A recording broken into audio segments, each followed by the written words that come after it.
Amin. Alhamdulillah.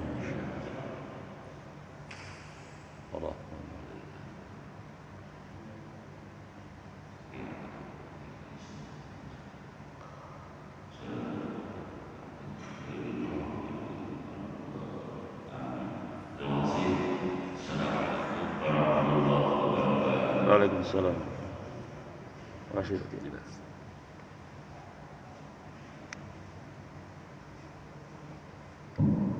Assalamualaikum warahmatullahi wabarakatuh.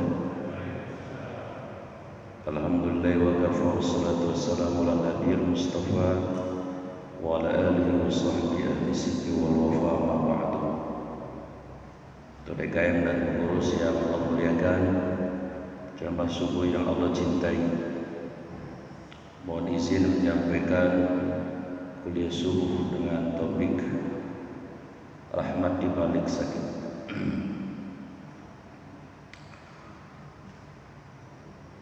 Asbabul marid fi tasawwur Islam arba'ah. Secara garis besar, penyebab penyakit itu dalam perspektif Islam ada 4. Sakit apa saja? Pertama, min iradatillah, bagian dari kehendak Allah. Maksudnya Allah menguji hamba-hambanya dengan penyakit. Jadi Allah berkehendak. Dasar had dalilnya banyak. Ya, Al-Anbiya 17. Wa iyamsaskallahu bidurrin fala kashifa lahu illa huwa. Dan jika Allah menimpakan durring, ya, durring itu kemudaratan termasuk penyakit, fala kashifa lahu illa huwa.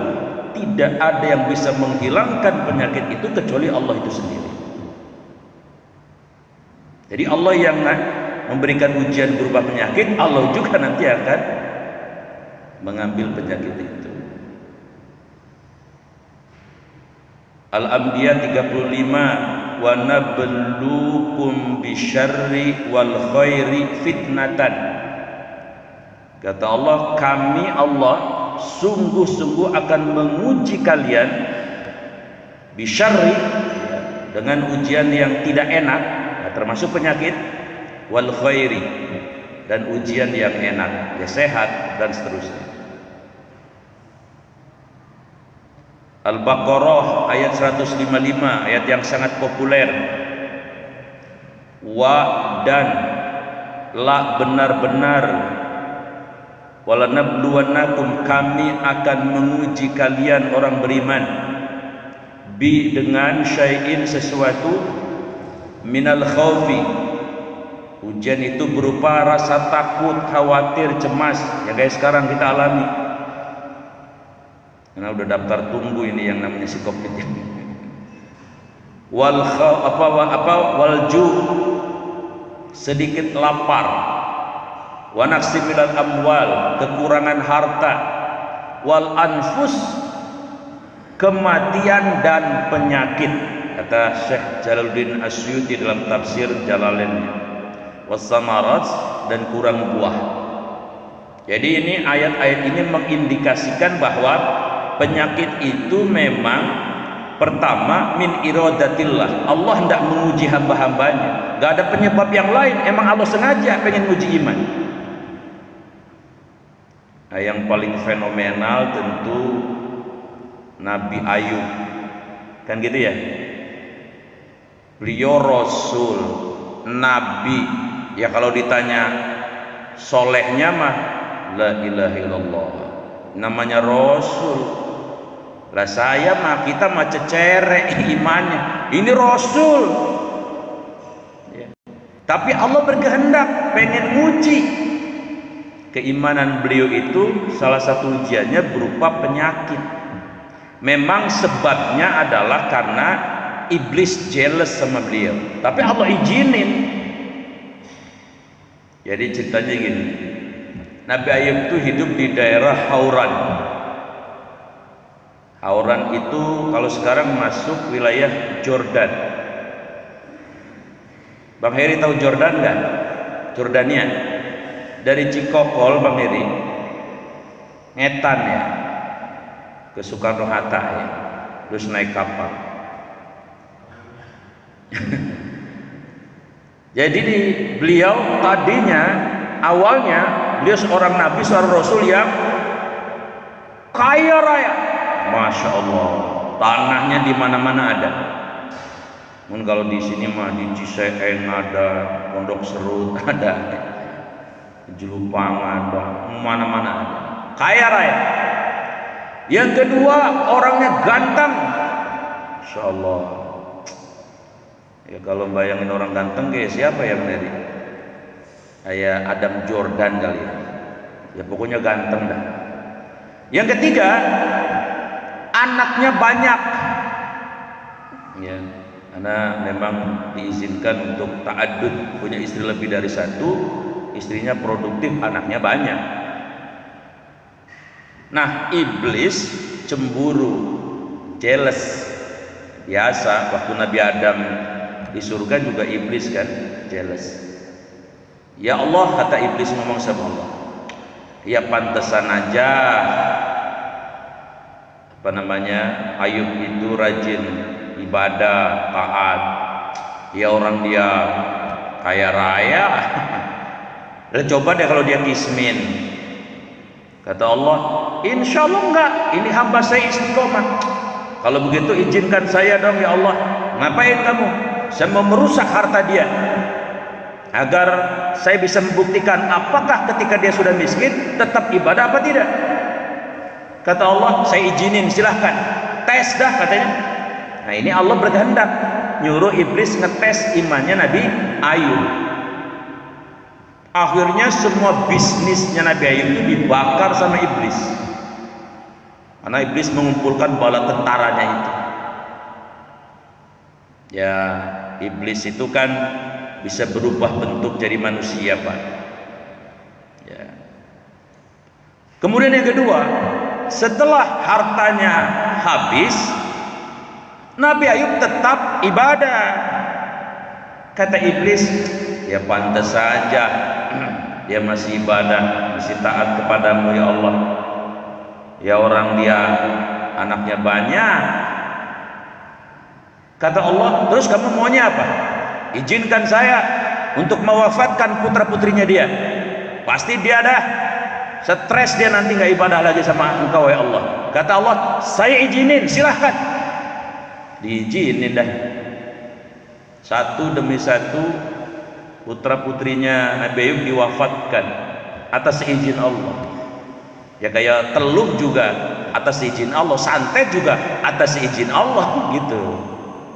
Sebagai ujian. Dikira sudah selesai, Nabi Ayub sudah nggak mau taat, ibadahnya makin kencang. Kata iblis, ya pantesan aja dia masih taat ya Allah. Ya orang dia badannya ganteng, gagah. Kata Allah, terus ente mau ngapain iblis? Saya minta izin, saya akan merusak tubuh dia. Coba dah dia kalau sakit, paling nggak bakal ibadah lagi. Kata Allah, saya izinin, silahkan rusak badannya Ayub itu. Diizinin Pak. Akhirnya Nabi Ayub mulai terkena penyakit judam. Apa itu judam? Ya, syukran. Nabi itu ngajarin doa yang sangat terkenal, Allahumma inni a'udzubika minal barash wal judam wal junun wasayil asqam. Ini doa yang sangat populer, harusnya kita hafal langsung dari Nabi ini doa. Allahumma ya Allah, ini sesungguhnya aku a'udzubika, berlindung kepadamu, minal barash. Barash itu penyakit sopak, penyakit belang. Apa namanya, El Dino apa namanya itu ya. Kan ada kan orang hidungnya nggak mancung-mancung amat tapi kulitnya putih. Ada kan? Di Indonesia juga ada kan? Wal judam, apa judam? Lepra. Nah Nabi Ayub kena penyakit lepra, kusta. wal junun itu ayan, gila, autis, wasai'il asqam, dan penyakit-penyakit yang berat lainnya. Ini doa dari Nabi nih, kita harusnya berlindung gitu. Jadi Nabi Ayub kena sama si iblis atas izin Allah, tubuhnya dirusak dengan kusta. Tentu mohon maaf menjijikan. Hanya lisan dan hatinya yang tidak rusak karena dia digunakan untuk zikir kepada Allah. Iblis geleng-geleng kepala, masih taat bahaya. Masya Allah. Mohon maaf, potongan kita boro-boro penyakit berat kayak gitu ya. Alang timbang sumeng aja roman-romannya ogah ke masjid. Orang sono Bang Eri, orang mana ya, orang Parung ya, mungkin juga kalau ada di sono. Nabi Ayub bayangkan, harta habis, anak habis, tubuhnya habis, tetap istiqomah ibadah, geleng-geleng kepala. Makanya kemudian Allah Subhanahu wa taala setelah melihat fakta Nabi Ayub tetap istiqomah dalam taat, lalu Allah menyembuhkan beliau. Cuman mohon maaf, kurang lebih beliau diuji nggak lama sih, cuman 18 tahun Pak Jaman, sakit 18 tahun. Kira-kira lama nggak Bang Heri? Orang baru dirawat 7 hari. Baru dirawat 7 hari, udah rasanya 7 tahun. Subhanallah. Jadi penyakit dalam pandangan Islam itu penyebabnya adalah min iradatillah, bagian dari kehendak Allah menguji hamba-hambanya. Satu. Yang kedua, penyakit itu faktor penyebabnya adalah melanggar sunnatullah, melanggar hukum kausalitas, menyanggar sebab dan akibat. Sunatullah itu nggak bisa dilanggar, ketetapan Allah ya. Misalnya mohon maaf, Pak Haji Aman asam uratnya di atas 9, makan emping pandeglang setengah toples sampai habis, ya udah kakinya cingkrang-cingkrang. Ditanya dokter, kenapa Pak Haji? Sakit. Emang kenapa sakit? Nggak mau jawab. Enggak, pokoknya sakit. Iya, kenapa penyebabnya? Emping Pak dokter. Jangan makan emping atuh. Udah tahu kolesterol 280. Ini ngapa ini? Ini mati Pak Haji?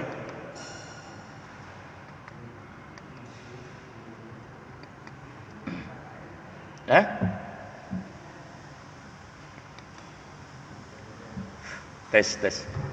Halo, tes. Oke. Halo. Baterainya habis. Siap. Ah, itu cakep tuh. Itu cakep. Halo. Baik. Ya udah. Iya udah tahu kolesterolnya 280. Datang ke sop Betawi. Makan sop Betawi 2 mangkok sampai diuyup, nambah lagi. Ya jelas dari 280 langsung kurvanya naik 380. Lah, bumi kayak muter. Sunatullahnya dilanggar. Ya. Sudah tahu asam lambungnya gampang naik, beli empe-empe Pak. Empe-empenya semangkok habis, cukanya semangkok diuyup juga. Waduh, itu kalau cuka empe-empe diuyup, asam lambung lagi naik, ya Allah, perut Pak kayaknya dikasih mercon. Kan begitu ya. Sunatullah bisa dilanggar. Ya. Mungkin ada yang nanya, Ustadz, kalau sunatullah kenapa 400 kurang lebih dokter meninggal gara-gara si Covid? Bisa jadi itu bagian dari min iradatillah tadi. Allah memang berkehendak menguji para dokter tadi, atau ya secara sunatullah ada faktor penyebab mengapa si dokter itu kemudian bisa kena juga, padahal itu dokter. Jadi jamaah yang saya muliakan, bahwa jangan melanggar sunatullah. Kenapa? Karena itu bisa menjadikan kita sakit. Itu yang kedua. Yang ketiga, penyakit itu bisa disebabkan oleh tadi syaitan atau iblis. Kok bisa Ustadz? Bisa, sangat bisa. Tadi contohnya Nabi Ayub. Kenapa bisa? Karena setan diberikan fasilitas itu. Kan kelebihan setan Pak ada 7. Ya, kelebihan setan tapi buruk, jelek. 1 di surat Al-A'raf ayat 27, innahu yarakum huwa wa qabiluhu min haitsu la tarawnahu. Innahu sesungguhnya setan itu yarakum melihat manusia. Huwa wa qabiluhu iblis dan bala tentaranya itu melihat manusia min haitsu la tarawnahum, di mana kalian tidak bisa melihat mereka. Itu kelebihan setan atau iblis. Dia bisa melihat kita, kita nggak bisa melihat mereka. 2 Al-A'raf ayat 17, tsumma la'atiyannahum min baini aydihim wa min khalfihim wa an aymanihim wa an syama'ilihim. Benar-benar saya akan datangi, kata iblis, manusia itu dari arah depan, belakang, kanan dan kiri. Jadi mereka bisa mendatangi kita itu dari 4 arah penjuru angin. 3 kelebihan setan, bosnya namanya iblis, itu tasyabbuh. Dia bisa berganti wujud, bisa jadi manusia, bisa jadi hewan. Sahabat yang bernama Abu Hurairah itu ditugaskan oleh Nabi untuk menjaga gudang makanan, gudang zakat. Suatu malam ternyata ketika beliau jagain, ada pencuri masuk ngambil satu karung, ditangkap sama Abu Hurairah. Begitu ditangkap, dia minta ampun. Tolong Tuhan, saya punya anak, punya istri lagi kelaparan, tolonglah saya jangan dihukum. Kata Abu Hurairah, saya laporin ke Nabi nih, jangan dong, saya lagi kekurangan luar biasa. Akhirnya dimaafkan sama Abu Hurairah, karena Abu Hurairah itu orang baik. Malam kedua nyolong lagi, sama diampuni juga karena dia melas bener gitu. Nah, malam ketiga, subhanallah, kemudian dia ditangkap oleh Abu Hurairah. Tapi kemudian apa yang terjadi? Si setan ini pinter, dia bilang apa? Kalau anda ingin tidak diganggu oleh setan, saya mau ajarkan satu kalimat yang dijamin kalau engkau membaca kalimat ini, ayat ini, engkau tidak akan diganggu oleh setan. Padahal dia ngomong setan. Lalu setan ngajarin ayat kursi, bacalah sebelum tidur, sampai pagi kamu tidak akan pernah diganggu oleh yang namanya setan. Kejadian itu dilaporkan kepada Rasulullah, dilepas juga tuh setan. Apa kata Nabi? Abu Hurairah, iya ya Rasul, ente tahu nggak siapa pencuri itu? Saya nggak tahu ya Rasul. Dia adalah setan, berubah bentuk jadi pencuri. Dia mengucapkan hal yang benar tapi dia pendusta. Jadi setan itu bisa berubah menjadi manusia, ya. Bisa menjadi hewan juga bisa menjadi hantu yang menyeramkan juga bisa. Jadi kalau sekarang ada tuyul, itu sudah ada zaman Nabi tuh yang nyolong gandum, itu setan namanya.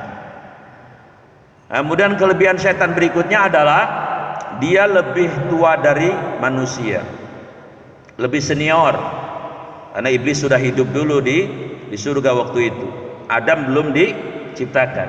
Yang kelima, kelebihan setan dedengkotnya nama iblis apa?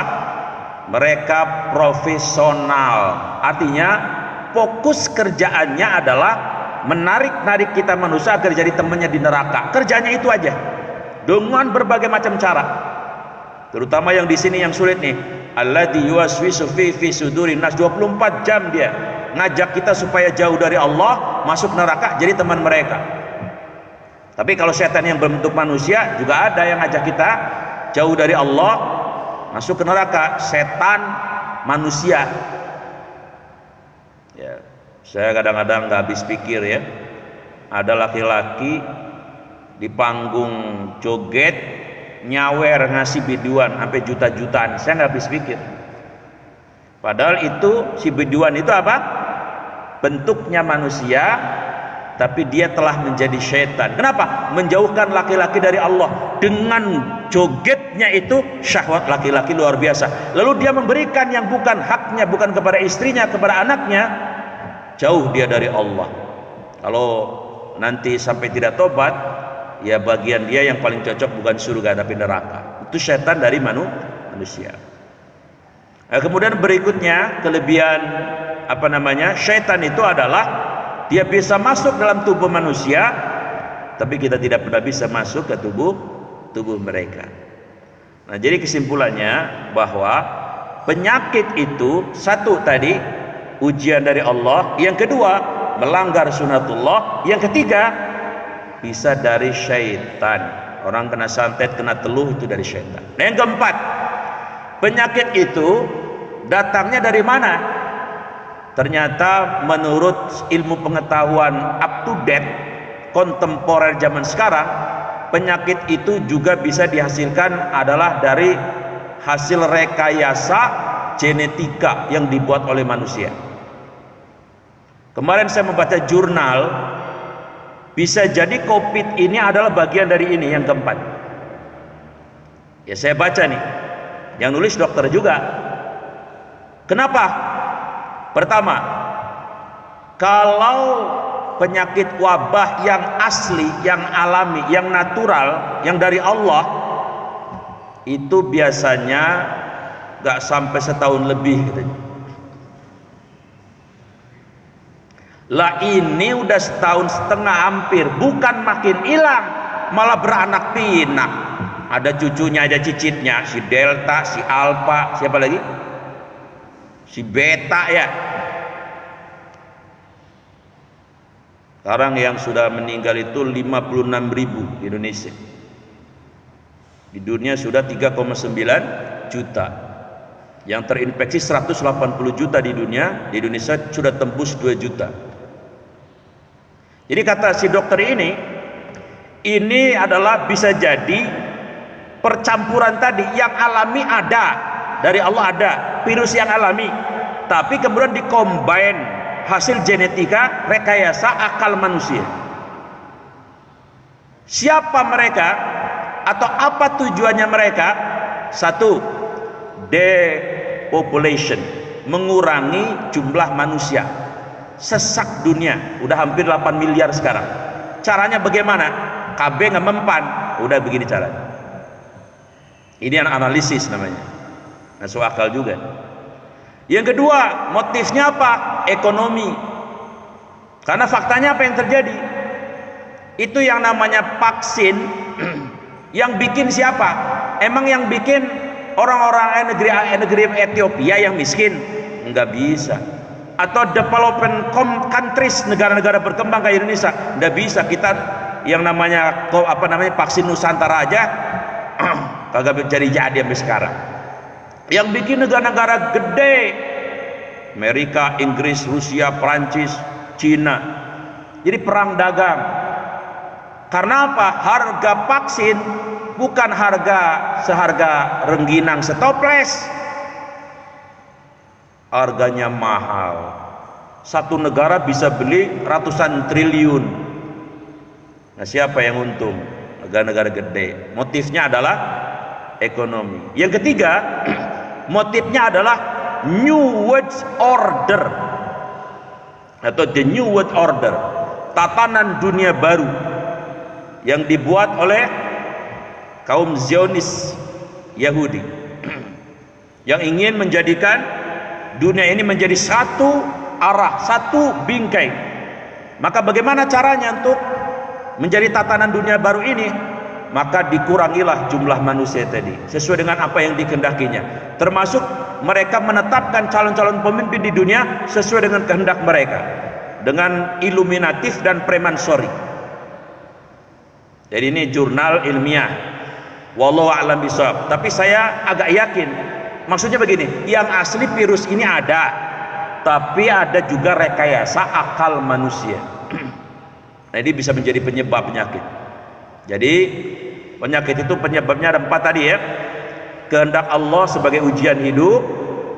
Kemudian yang kedua, Penyakit itu adalah karena menyalahi sunatullah, hukum sebab akibat. Yang ketiga, penyakit itu bisa dari syaitan.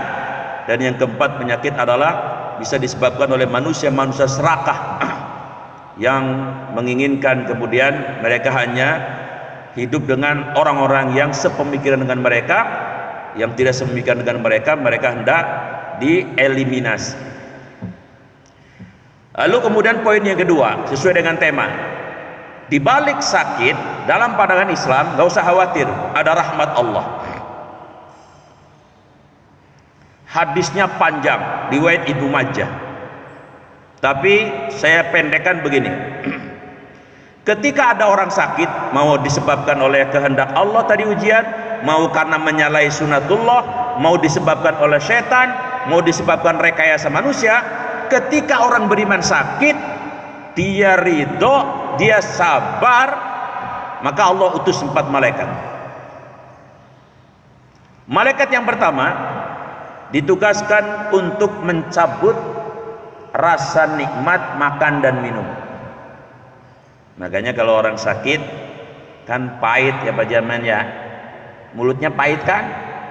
Pahit, boleh kena tipes tuh, pahit. Ya cuman orang Jelupang unik, lagi giliran waras sehat nggak ada yang ngirimin. Jangan kata anggur, rengginang gak udah dikirimin. Lagi giliran sakit apa beda dikirimin. Lah pahit, ngapain? Kalau orang lagi sakit kan yang kenyang yang nungguin Pak, betul nggak, Bang Eria?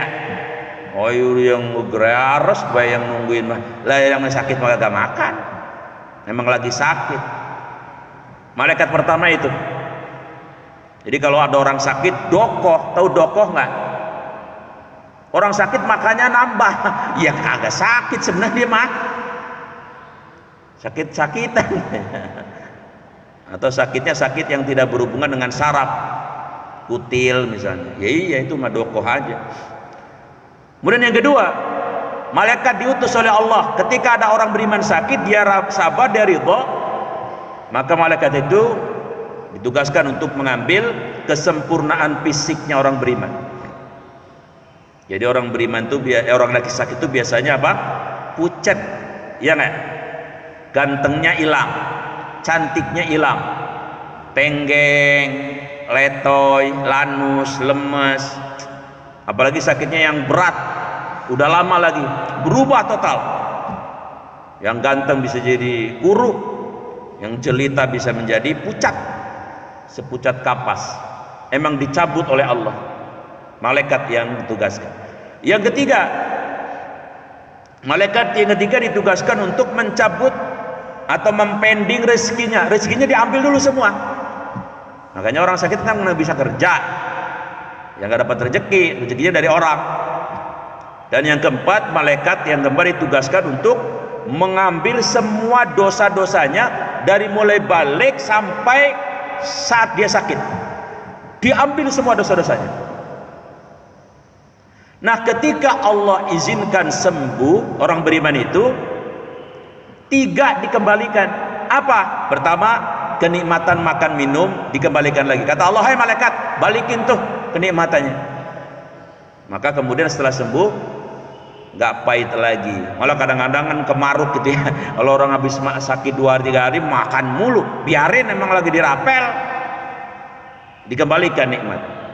Yang kedua, kata Allah, hai malaikat, kembalikan kesempurnaan fisiknya. Fisiknya yang tadinya kurus, pucat, lunglai, lemes, lanus, kembali mulai segar lagi. Yang ketiga, dikembalikan rezekinya. Rezekinya ditemplokin lagi ke dia. Dia mulai bisa kerja lagi, dapat rezeki dan seterusnya. Yang enggak dikembalikan satu apa? Dosanya. Kata malaikat, ya Allah, ini dosanya udah banyak banget nih orang. Tapi waktu sakit dia sabar ya Allah. Jangan balikin. Terus ya diapain ya Allah? Dibuang saja sudah. Saya lebur, saya buang, saya hapus. Maka ketika orang sakit sembuh dan dia sabar, dia ikhlas, kasobi waladats ummu. Ketika dia sembuh, dia seperti bayi yang baru dilahirkan oleh ibunya, bersih, luar biasa. Ini rahmat ya. Apalagi kalau orang sakit harus meninggal, bersih itu dosa. Luar biasa. Itu satu tuh. Kalau gitu Ustaz, kita berdoa dong pengen sakit baik. Jangan, nggak boleh. Kita diajarkan oleh Nabi untuk supaya sehat. Allahumma afina fi badanina, ya Allah sehatkan badan kami. Wa afina fi sam'ina, sehatkan pendengaran kami. Wa afina fi qalbina, sehatkan hati kami. Kita disuruh oleh Nabi baca itu pagi dan sore. Jadi kita tetap harus pengen sehat terus. Kita juga harus menghindari tadi suratullah supaya tidak melanggar suratullah sehingga menjadi sakit. Tapi kalau Allah menghendaki, ada rahmat ketika sakit. Yang kedua, yang terakhir. Jadi nanti ini hadisnya panjang juga. Jadi nanti pada akhirat ada dua golongan manusia. Satu namanya sahibul musibah. Yang kedua sahibul afiyah. Sahibul musibah itu siapa? Orang beriman yang waktu di dunia dapat ujiannya yang kagak enak mulu. Enggak enak mulu. Badan pendek. Kalau Bang Eri pendek ganteng. Ini udah pendek pesek lagi. Udah pesek apa lagi ya? Hitam lagi. Dua hitam burik lagi. Waduh, udah. Udah gitu sekolahnya nggak tinggi. Ya. Terus punya rumah rada doyong. Rumah rada doyong. Ujiannya nggak enak mulu. Punya bininya galak kayak macan lagi. Waduh, ampun dah. Dagang ditipu orang mulu. Tapi dia sabar terus menghadapi hidup ini. Sabar, ridho, ikhlas. Nah, ini namanya sahibul musibah. Karena tadi kata Allah kan di surat Al-Anbiya 35, "Wa nabluukum bisyarri wal khairi." Jadi ada orang yang diuji dengan yang enak mulu, tapi ada juga orang yang diuji yang kagak enak mulu. Sakit lagi dia, udah pesek, hitam, bengek lagi dia. Waduh, udah ampun dah. Ada golongan yang kedua, apa itu? Sahibul afiyah. Orang beriman yang waktu di dunia ujiannya kebagian yang enak mulu. Nah, ini nih yang enak nih. Badannya ganteng, bini cakep, bisnis moncer. Kalau dia jadi jabatan naik mulu, rumah tingkat, mobil mengkilat, bini waduh, dua dulu Bang, ilok langsung 4 ya, dua dulu, bertiga, berempat lah, ilok langsung 4. Pokoknya dapat ujian yang enak mulu. Tetapi ternyata nanti di akhirat nasibnya beda. Apa kata Nabi? Yang sahibul musibah tapi ridho ikhlas, nanti di akhirat dikasih 3 anugerah yang tidak diberikan kepada sahibul afiyah. Apa itu? Yang pertama adalah dikasih al-khairah. Al-khairah. Apa itu khairah? Surga. Ya udah pahit di dunia, akhirat surga dong. Yang kedua, al-manzilah, yaitu makom tinggi yang tidak bisa dimasuki oleh siapapun kecuali yang waktu di dunia diuji dengan segala yang tidak enak terus. Yang lain nggak bisa masuk. Yang keempat, yang ketiga adalah al-manzilah ya. Al-manzilah. Al-manzilah itu apa? Tempat khusus. Nah, kemudian orang-orang sahibul musibah ini ketika ketika al-afiyah, sehat sempurna. Ya, karena di surga salah satu fasilitasnya adalah tidak ada penyakit. Ketika sahibul musibah itu dihisapnya cepet banget, tek, wes, bablas ke surga. Nah, ini sahibul afiyah waktu di dunia enak mulu ngeliatin, ya Allah, lah ngapa itu si Udin cepet bener ke surganya? Apa kata Allah? Iya, si Udin waktu di dunia saya kasih bagian ujian yang kagak enak mulu, tapi dia ridho, dia ikhlas. Apa jawaban Sohibul Afiyah? Kalau begitu ya Allah, kami yang waktu di dunia enak mulu, tolong dihidupin lagi dah kami. Kami pengen kayak si Udin. Waktu di dunia nanti kami diuji yang gak enak mulu, gak apa-apa dah, kata dia. Kenapa coba dia ngomong begitu? Karena kana miqdaruhu khamsina alfasanatin. Hidup di dunia itu satu hari di akhirat sama dengan 50.000 tahun di dunia. Jadi kalau sengsara terus di dunia cuman 1 jam 25 menitan. Baru sadar tuh. Kalau begitu untung gak yang waktu di dunia sakit mulu? Untung. Luar biasa enggak rewardnya? Dahsyat. Tapi sekali lagi jangan minta sengsara.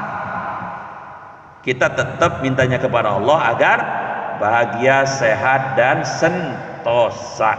Tapi kalau ada Allah berkehendak menguji kita dengan berbagai macam ujian, sabar, ridho, ikhlas, karena balasannya ujiannya setetes, tapi balasannya seperti lautan luas yang tanpa batas. Mudah-mudahan kita dan semua keluarga disehatkan oleh Allah, dan mudah-mudahan yang sedang diuji oleh Allah faham. Idza haballahu abdahu ibtalau. Kalau Allah menguji hambanya dengan berbagai macam ujian termasuk penyakit, itu tanda Allah mencintai si hamba tadi. Mudah-mudahan juga wabah, bala, bencana, penyakit ya segera diangkat oleh Allah Subhanahu wa taala. Amin ya rabbal alamin. Pak Jaman kayaknya nggak nanya nih ya. Saya tutup doa aja ya. Nggak nanya kan? Silakan Pak Ji.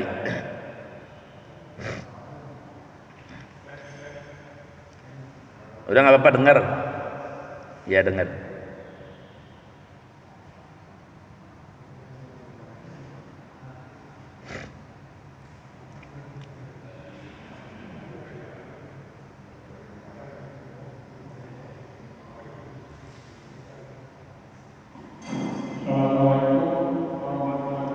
Waalaikumsalam warahmatullahi wabarakatuh.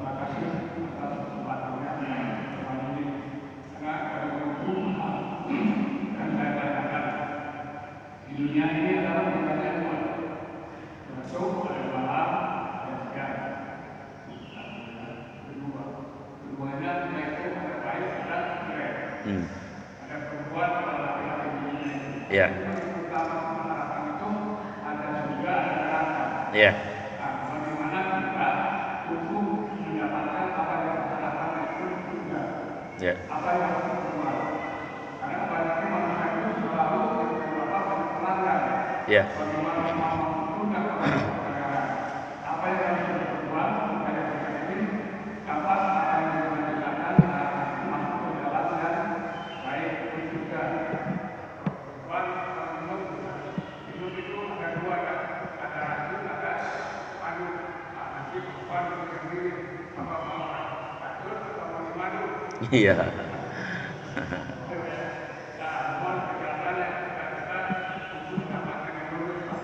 Siap aja.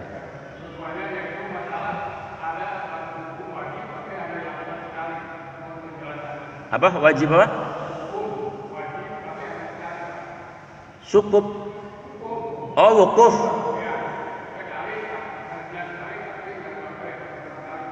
Wukuf di Arafah.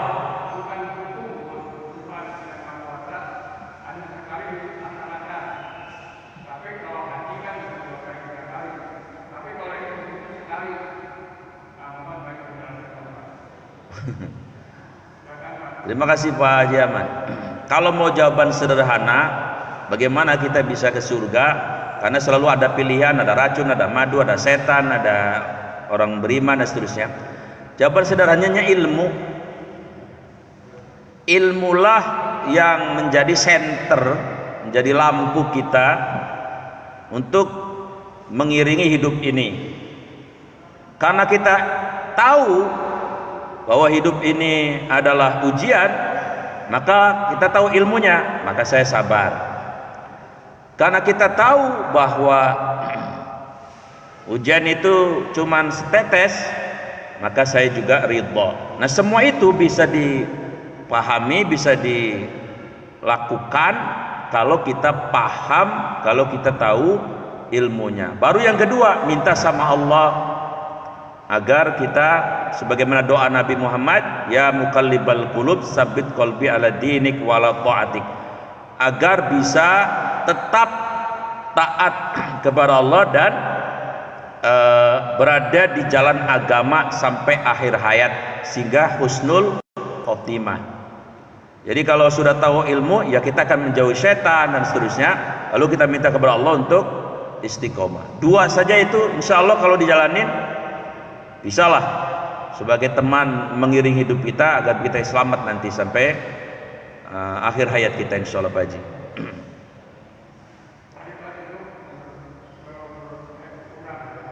Ya.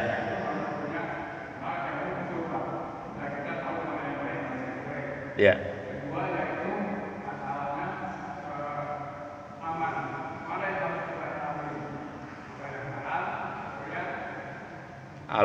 Halal.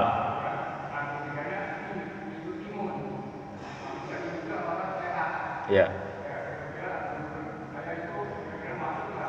Masuk Pak Haji.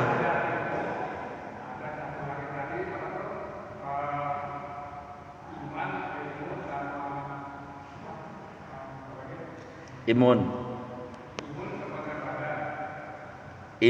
ilmu, imun ya. Iya udah bagus.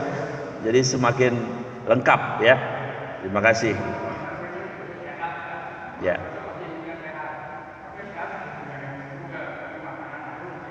Jaga ya, supaya tidak sakit. Ya.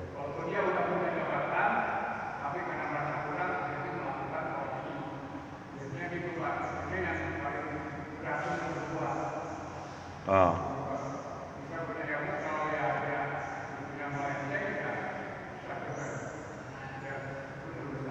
Ya, bagus. Terima kasih Pak Jaman menambahkan ya.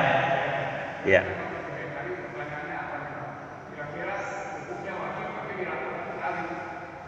Oh, wajib tapi dilakukan sekali.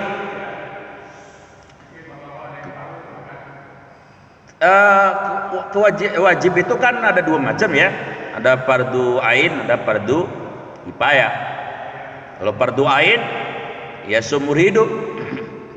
Salat ya harus seumur hidup, puasa ya harus seumur hidup. Kemudian haji juga harus dia lakukan sendiri. Walaupun haji tentu tidak seperti sholat tiap hari tapi sekali. Tapi kalau fardu kifayah itu cukup, namanya kifayah. Maksudnya kifayah itu sudah ada yang mewakili, ya sudah kewajiban itu adalah gugur. Ya, jadi kalau kewajiban dilakukan sekali, maksudnya gitu ya Pak Haji ya? Apa akibatnya maksudnya gitu?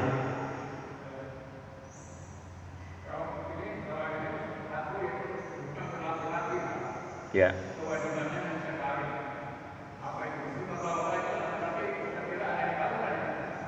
Laki-laki kewajibannya sekali. Apa tuh Pak Haji? Saya nggak tahu tuh. Sunat. Oh ini kuis. Iya. Iya benar. Emang sunat masa kali lah kalau 2 kali. Iya, haji boleh 2 kali. Puasa seumur hidup ya tiap tahun ya. Kalau sunat ya emang sekali aja, udah cukup. Kalau berkali-kali ya kasihan si Markonah nanti. Ya begitu Pak Haji. Bagus ini kuis ini. Tadi saya belum mengenal juga. Baik, terima kasih Pak Jaman. Jadi tambah ilmu. Baik, mari kita tutup dengan doa. Kita bermohon kepada Allah agar kita semua, keluarga kita semua disehatkan oleh Allah Subhanahu wa taala. Bismillahirrahmanirrahim. Alhamdulillahirabbil alamin. Allahumma shalli ala sayidina Muhammad wa ala alihi washabbihi ajmain.